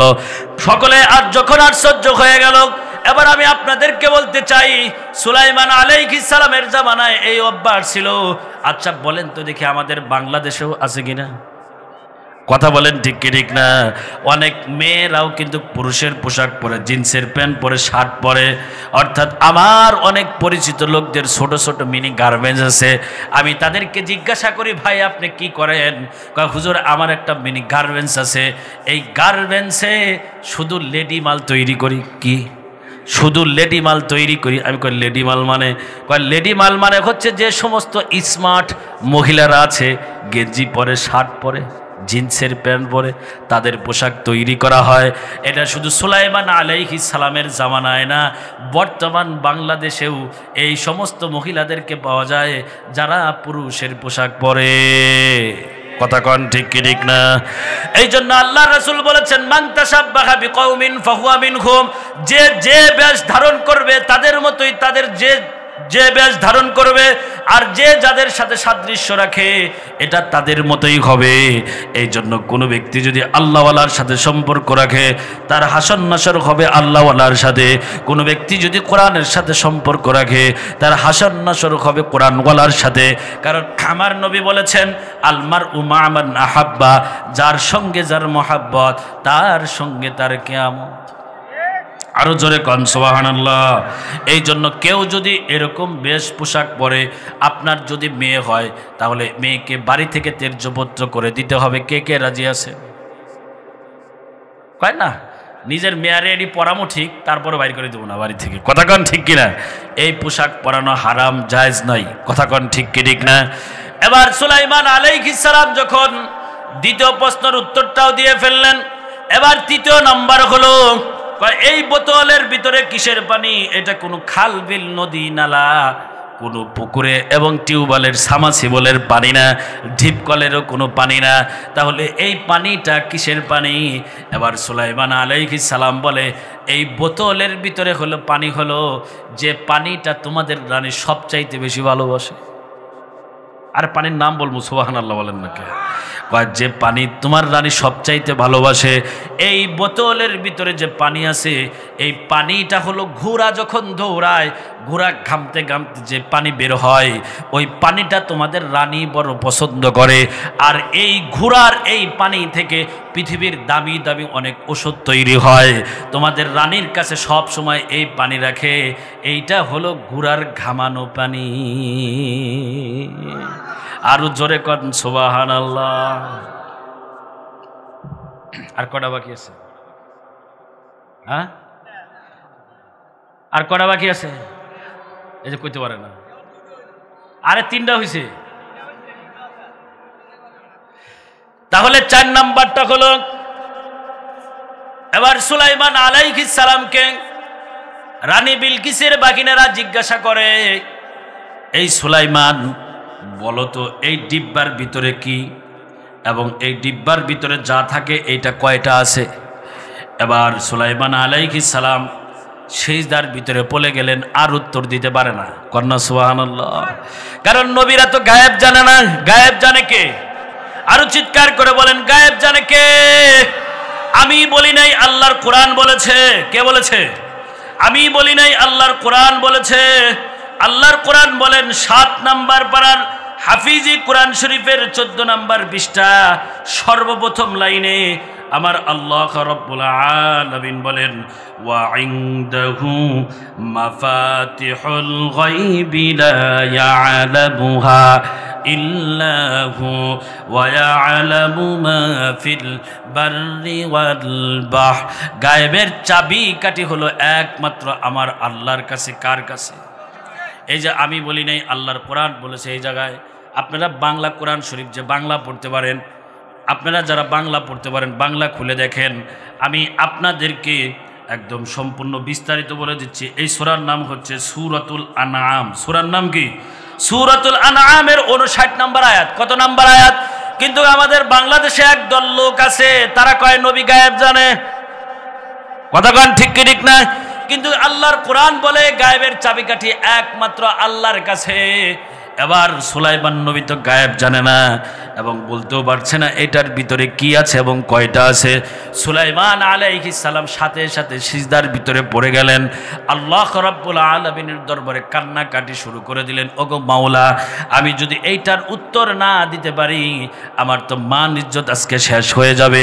আল্লাহ তুমি আসমান থেকে তুমি আমাকে সহযোগিতা করো। যখন সুলাইমান পয়গম্বর এই দোয়া করা শুরু করেছেন সিজদায় পড়ে, আল্লাহ রাব্বুল আলামিন ওই সময় জিব্রাইলকে ডাক দিয়ে বলেন, ওগো জিব্রাইল, যাও তুমি আমার বন্ধুর কাছে যাও। আমার বন্ধু যদি এই প্রশ্নের উত্তর দিতে না পারে সকলের কাছে লাঞ্ছিত হবে, অপমানিত হবে। এবার সুলাইমান আলাইহিস সালাম যখন সিজদার ভিতরে পড়ে আছে, ওই সময় জিব্রাইল এসে কানে কানে বলে, ওগো সুলাইমান, এইটার ভিতরে আর কিছুই না, এই ডিব্বার ভিতরে মণিমুক্তা আছে এবং মণিমুক্তার সংখ্যা হচ্ছে মোট 60টি। আরো জোরে কোন সুবহানাল্লাহ। এবার সুলাইমান আলাইহিস সালাম সিজদা থেকে দাঁড়িয়ে বলে, এইটার ভিতরে মণিমুক্তা আছে 60টি। সকলে আশ্চর্য হয়ে গেছে, সুলাইমান আলাইহিস সালাম কিভাবে এটার উত্তর দিতে পারলো। আর 5 নাম্বার পরীক্ষা হলো, সুলাইমান আলাইহিস সালাম যদি নবী হয় তাহলে সে তোমাদের সাথে রাব ব্যবহার করবে না, খারাপ ব্যবহার করবে না। আর সুলাইমান পয়গম্বর তাদের সাথে রাব ব্যবহার করে নাই, খুব সুন্দর আচরণ করেছেন। এবার এইটার ফিডব্যাক নিয়ে এবার সকল সৈন্যরা যখন রানী বিলকিসের কাছে গিয়েছে, কয়, ওগো আমাদের রানী, আপনি যে পরীক্ষা দিয়েছেন, পরীক্ষায় শুধু পাস করছে তো দূরের কথা, গোল্ডেন A+ পেয়েছে। কন্যা সুবহানাল্লাহ। এবার রানী বিলকিস এই কথা শোনার পরে বললেন, তাহলে তো তার বিরুদ্ধে যুদ্ধ করা যাবে না, কারণ সে হচ্ছে একমাত্র আল্লাহর নবী, আল্লাহর প্রেরিত নবী, আর আল্লাহর নবীর সঙ্গে যুদ্ধ করে পারা যায় না। তার কাছে স্যালেন্ডার করতে হবে। কিন্তু তার সেনারা বলে, একবার আমাদেরকে বলেন, আমরা তার সঙ্গে যুদ্ধ করে তার রাষ্ট্রটাকে আমরা আপনার কাছে এনে দেব। কিন্তু বলে না, তার বিরুদ্ধে যুদ্ধ করা যাবে না, জিহাদ করা যাবে না। রানী বিলকিস যখন এই কথা বললেন, রানী বিলকিস বললেন, আমার ঘোড়াটা তোমরা তাড়াতাড়ি রেডি করো, আমি এই মুহূর্তে নিজে সুলাইমানের কাছে নিজে স্যালেন্ডার করব। আরো জোরে কোন সুবহানাল্লাহ। এবার যখন এই কথা বলেছে, আমি নিজে স্যালেন্ডার করব, এবার রানী বিলকিস ঘোড়ার পিঠে উঠিয়া যখন সুলাইমানের দরবারে রওনা শুরু করেছে, ওই সময় জিনারা বড় খারাপ, জিনারা কিন্তু মিথ্যা কথা বেশি বলে, কথা ঠিক কি ঠিক না? এবার জিনেরা মনে করেছে রানী বিলকিসের যদি সুলাইমান পয়গম্বরের সাথে বিয়ে হয়, আমরা সারা জীবন সুলাইমানের তাবেদারি করতে হবে। কারণ রানী বিলকিস করো ছিল, রানী বিলকিসের মা হচ্ছে জিন আর বাবা হচ্ছে মানুষ। কন্যা সুবহানাল্লাহ। কার তার ভিতরে দুইটা গুণ আছে, মানুষকে কিভাবে কন্ট্রোল করতে হয় তার জানা আছে, আবার জিনদেরকে কিভাবে কন্ট্রোল করতে হয় এটাও তার জানা আছে। এবার জিনেরা মনে মনে কল্পনা করলে একটা প্যাচ লাগায় দিতে হবে যেন সুলাইমান রানী বিলকিসকে বিয়ে না করে। এবার প্যাচটা করুন।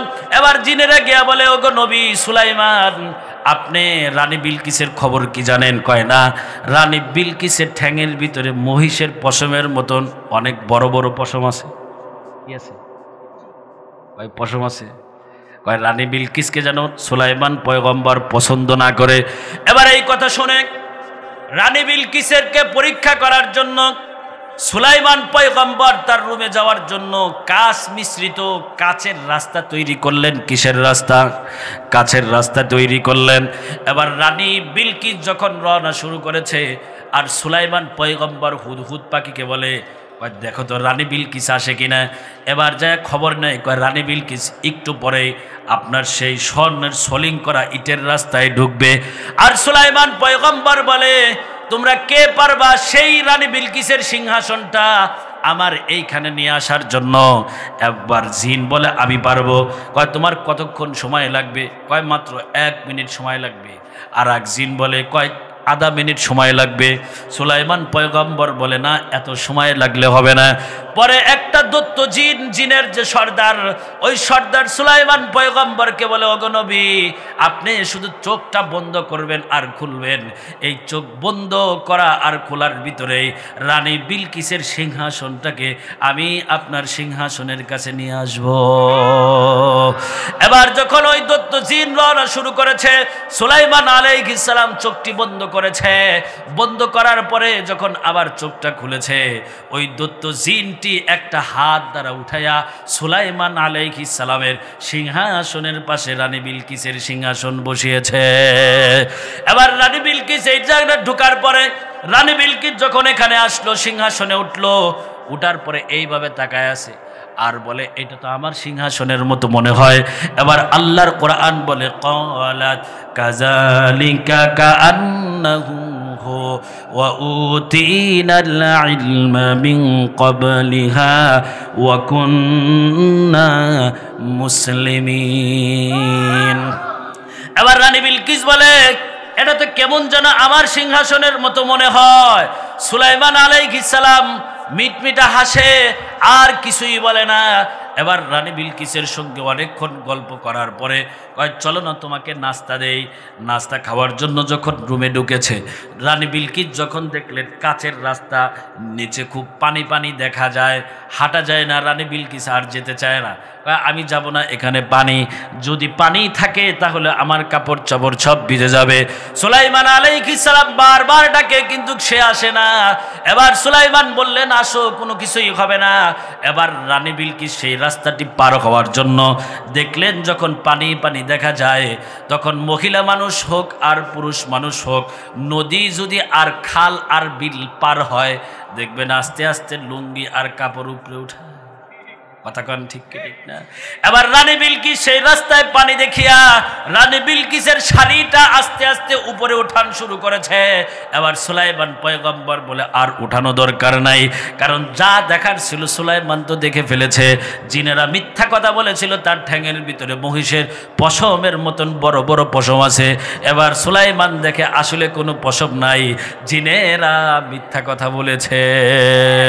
এটা চিৎকার করে বলেন না সুবহানাল্লাহ। এবার যখন এই দৃশ্যটা দেখলো, এই দেখার পরে এইখান থেকে মুফাসসিররা 3 দলে বিভক্ত হয়েছে। কয় দল? জোরে বলেন কয় দল? জোর হলো না, কয় দল? 3 দলে বিভক্ত হয়েছে। এক দল মুফাসসিররা বলেছেন সুলাইমান পয়গম্বর রানী বিলকিসকে বিয়ে করেছে, আর এক দল মুফাসসিররা বলেছেন সুলাইমান পয়গম্বর রানী বিলকিসকে বিয়ে করে নাই, তার হাতে ক্ষমতা দিয়ে তাকে আবার আগের দেশে পাঠিয়ে দিয়েছে। তৃতীয় দল মুফাসসিরিনে কেরামগণ বলেছেন সুলাইমান আর রানী বিলকিসের কি হয়েছে ওয়াল্লাহু আ'লাম, তার মানে হচ্ছে আল্লাহই সবচাইতে ভালো জানে। আরো জোরে কন সুবহানাল্লাহ। এটা হচ্ছে একটা সাইড শেষ করলাম, সুলাইমান আর রানী বিলকিসের। এরকম আরো 3-4টা সাবজেক্ট আছে। কটা আছে? আরো 3-4টা সাবজেক্ট আছে। আল্লাহর কোরআন থেকে আপনাদেরকে শোনালাম, কোনো বানোয়াট কোনো কিচ্ছা কাহিনী না। এর ভিতরে উম্মতের জন্য অনেক শিক্ষা আছে। কি আছে? অনেক শিক্ষা আছে। আল্লাহ রাব্বুল আলামিন আমাদের সকলকেই কোরআন এবং হাদিস অনুযায়ী আমল করার জন্য তৌফিক দান করেন। জোরে বলেন আমিন। আলহামদুলিল্লাহি রাব্বিল আলামিন ওয়াল আকিবাতু লিল মুত্তাকিন ওয়াসসালাতু ওয়াসসালামু আলা সাইয়্যিদিল মুরসালিন সাল্লাল্লাহু তাআলা আলা খায়রি খালকিহি মুহাম্মাদিন ওয়া আলিহি ওয়া আসহাবিহি আজমাইন। রব্বানা যালামনা আনফুসানা ওয়া ইল্লাম তাগফির লানা ওয়া তারহামনা লানাকুনান্না মিনাল খাসিরিন। সকলেই পড়ি রব্বানা যালামনা আনফুসানা ওয়া ইল্লাম তাগফির লানা ওয়া তারহামনা লানাকুনান্না মিনাল খাসিরিন। রব্বানা লা তুজিগ কুলুবানা বা'দা ইয হাদাইতানা ওয়া হাব লানা মিন লাদুনকা রাহমা ইন্নাকা আনতাল ওয়াহ্হাব। ওগো রব্বুল আলামিন, আজকে 21শে ফেব্রুয়ারি রোজ শুক্রবার। ওগো রব্বুল আলামিন, ভরগুনা হিলফুল ফুজুল সংগঠনের 3য় বার্ষিক তাফসিরুল কোরআন মাহফিলে আমরা সরাসরি কোরআন থেকে তাফসির করলাম। ওগো রব্বুল আলামিন, কত যুবক বন্ধুরা, বুড়া চাচা, নানা দাদারা ওগো মাওলাই করিম কোরআনের কথাগুলো মনোযোগ দিয়ে শুনেছে। আমি অনেক আগে শেষ করতে চেয়েছিলাম, তাদের আবদারের কারণে আরো কিছুক্ষণ বেশি করে বলা হয়েছে। ওগো মাওলাই করিম, এটা কোনো কিছুর জাদু না, এটা হচ্ছে একমাত্র তোমার কোরআনকে ভালোবেসে মোহাব্বত করে। ওগো রব্বুল আলামিন, তোমার এই বান্দারা কোরআনকে ভালোবাসে মোহাব্বত করে। ওগো রব্বুল আলামিন, আজকে আমাদের তাফসিরুল কোরআন মাহফিলকে কবুল আর মঞ্জুর করে নাও। ওগো মাওলাই করিম, এই তাফসির মাহফিলকে কবুল করিয়া কাল কিয়ামতের দিন আমাদেরকে নাজাতের ফয়সালা করে দাও। ওগো মাওলাই করিম, এই তাফসিরুল কোরআন মাহফিলে যারা টাকা দিয়ে, পয়সা দিয়ে, মেধা দিয়ে, শ্রম দিয়ে, সময় দিয়েছে, ওগো মাওলাই করিম, সকলকেই তুমি কবুল করে নাও। এর ওসিলায় কাল কিয়ামতের দিন সকলকেই তুমি নাজাতের ফয়সালা করে দাও। ওগো রব্বুল আলামিন, আমাদের মাস থেকে শাবান মাস চলে যাচ্ছে গো মাওলা, আর সামনে রমজান মাস চলে আসতেছে। ওগো মাওলাই করিম, আমাদের সকল ভাইদেরকে পবিত্র রমজান মাসের রোজাগুলো সঠিকভাবে এবং সুস্থতার সাথে রাখার জন্য তুমি তৌফিক দান করে দাও। ওগো মাওলাই করিম, যারা অসুস্থ আছে তাদেরকে তুমি সুস্থতা নসিব করে দাও। ওগো মাওলাই করিম, যারা বিপদে আছে তাদের বিপদগুলোকে তুমি উদ্ধার করে দাও। ওগো মাওলাই করিম, কোন সময় যেন মালাকুল মাউত চলে আসবে আর জানটা কবজ করে নিয়ে যাবে। ওগো মাওলাই কারীম এক মুহূর্ত সময় দেওয়া হবে না। ওয়ালাই ইউআখিরাল্লাহু নাফসান ইযা জাআ আজালুহা, একটা মুহূর্ত সময় দেওয়া হবে না, মালাকুল মাউত জানটা কবজ করে নিয়ে যাবে। ওগো মাওলাই কারীম আমরা হলো গুনাহগার, তোমার নাম হলো রহমান, তোমার নাম হলো গফফার। ওগো মাওলাই কারীম আমরা বুঝিয়া না বুঝিয়া, দেখিয়া না দেখিয়া, শুনিয়া না শুনিয়া কত অন্যায় আমরা করেছি গো মাওলা। ওগো মাওলাই কারীম তুমি যদি আমাদেরকে তাড়ায়া দাও আমরা কার কাছে যাব, কার দুয়ারে দাঁড়াবো? ওগো মাওলাই কারীম ছোটবেলায় দুষ্টামি করলে বাবা বাড়িতে ঢুকতে দেয় না, নিজের ভাইয়েরা বাড়িতে ঢুকতে দেয় না, আত্মীয় স্বজন বাড়িতে ঢুকতে দেয় না। একমাত্র জনম দুঃখিনী মা যখন রাত্রি হয়ে যেত সন্তানের মায়ের সন্তানকে খাবার খাওয়ানোর জন্য ওগো মাওলাই কারীম মা গুছানো কাজগুলো বারবার গুছাইতো, মা করা কাজগুলো মা বারবার করত। ওগো মাওলাই কারীম মা ধোয়া প্লেটগুলা বারবার ধুইতো, বাবা যদি জিজ্ঞাসা করতো তুমি কেন ঘুমাও না, ওই দেখো না বিড়ালটা বারবার ডিস্টার্ব করে। আসলে মার বুকের ভিতরে টান লেগেছে তার সন্তানের জন্য। যখন সকলেই ঘুমিয়ে যেত ওগো মাওলাই কারীম মা আঁচলের ভিতরে আঁচলের নিচে সন্তানের জন্য খাবার এনে রান্না করে গিয়ে সন্তানকে খাবার খাওয়াতো, আর বলতো বাবা আর কতদিন দুষ্টামি করবি, আমি মরে গেলে তোকে খেয়ে দেখবি। মা চোখের পানি ছেড়ে ছেড়ে খাবার খাওয়ায় আর সন্তানের জন্য দোয়া করে। ওগো মাওলাই কারীম মা যদি এত দয়ালু হয়, মার থেকে তুমি হাজার হাজার কোটি কোটি গুণ তুমি বেশি দয়ালু। আল্লাহ তুমি যদি আমাদেরকে মাফ না করো, আল্লাহ আমরা কার কাছে যাব, কার দুয়ারে দাঁড়াবো? আল্লাহ তুমি আমাদের জিন্দেগির গুনাহ মাফ করে দাও। আল্লাহ আমার সঙ্গে যারা হাত উত্তোলন করেছে অনেকের বাবা নাই, অনেকের মা নাই, ওগো মাওলাই কারীম অনেকের বোন নাই, অনেকের ভাই নাই, অনেকের দাদা নাই, অনেকের দাদি নাই।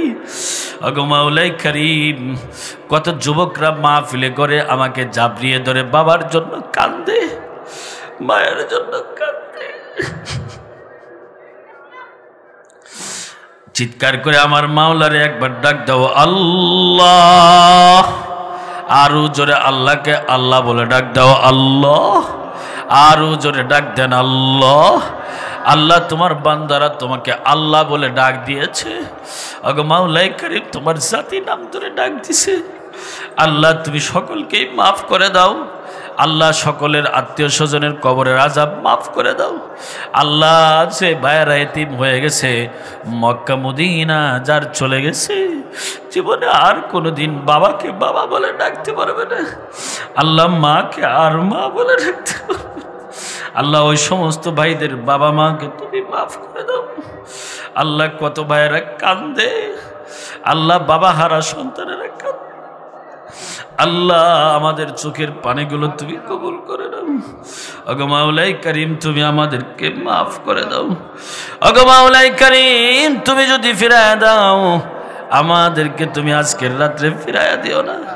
আল্লাহ তুমি আমাদেরকে অসুস্থ বানায়া, ওগো মাওলাই কারীম বিকলাঙ্গ বানায়া, ওগো মাওলাই কারীম বড় বড় রোগ দিয়া হাসপাতালের বিছানায় শোয়া রেখো না।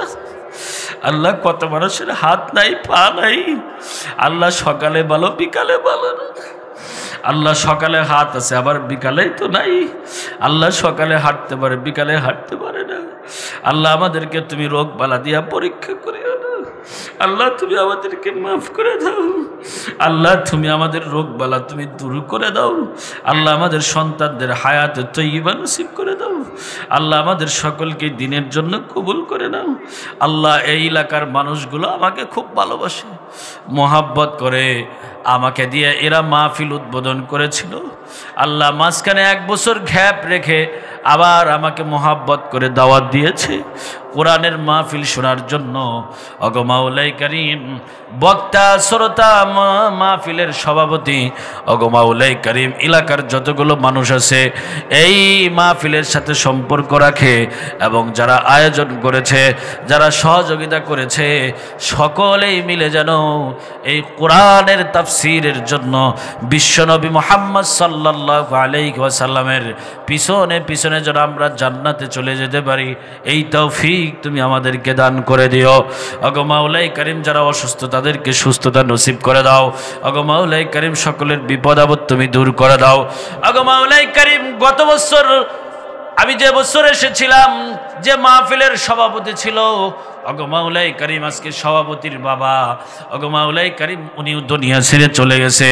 উনি সহ ওগো মাওলাই করিম প্রত্যেকটি বাড়ি থেকে যে সমস্ত মুরব্বীরা চলে গেছে, ওগো মাওলাই করিম সকলের কবরের আযাব তুমি মাফ করে দাও। ওগো মাওলাই করিম, আমাদের দোয়াখানি আখিরি নবী, বিশ্ব নবী, ফখরুল আলম নবী মুহাম্মদুর রাসূলুল্লাহ সাল্লাল্লাহু আলাইহি ওয়াসাল্লামের ওসিলায় কবুল করে নাও।